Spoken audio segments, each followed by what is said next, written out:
Good morning everyone, welcome back to another audio cast from Kotak Securities. This is Karan Pai, your host and guide for the day. So the Fed dismissed the possibility of a pivot and instead said that the terminal rates could be higher than what were anticipated or expected in the September meeting. Now this meant that the tightening could continue and it could actually last longer than earlier anticipated. So this pushed the USDINR bond yields higher towards the 4.20 mark and also supported the dollar index, which moved higher towards or slightly above the 113 mark. Now for the USD-INR pair, for the past couple of sessions, it has been holding the 82.80 level, and as long as it manages to stay above that level, we might see an up move towards the 83.30 level, which was the recent swing high. Now coming on to GBPINR, so the BOE's policy decision was actually in line with the market expectation, and the central bank raised the interest rates by 75 basis points. Now it was the statement that actually hurt the market sentiment. Now in the guidance, BOE members said that the rates won't be hiked as much as previously expected, and they also mentioned that the economy is in a recession, and while talking about that, they also hinted that the recession could last for about 2 years.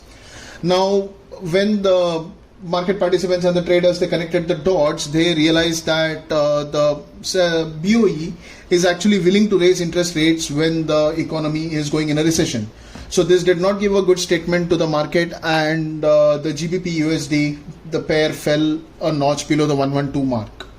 Now looking at the GBP INR pair, earlier we had mentioned that the 94 to 94.30 zones could act as a support. Well, those supports were breached in the previous session, and now that is the place where we might see some resistances coming in. And on the downside, we see supports coming in near the 93 level. Now coming on to the euro, so ever since the Fed chair sounded hawkish, gave a hawkish guidance and told that the terminal rates could go higher, euro has been hurt. Now the major thing is, after the Fed policy meet, the participants got a gauge or got an understanding that the Fed is willing to opt for an even tighter, even more restrictive policy, while the ECB members were actually a bit reluctant towards opting the restrictive policy. And as a matter of fact, the recent statements from the ECB members were considered to be a that bit dovish.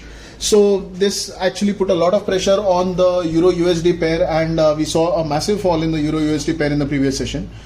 So from the Euro INR point of view, major supports were breached by the pair, and we see the supports, the next supports come in somewhere around the 80.50 level, and resistances are expected near the 81.50 zone. Now coming on to the JPY INR, so the Fed, being prepared for a tighter policy, pushed the US 10-year bond yields higher, and the higher bond yields meant that there was some upside that we saw in the USD JPY pair.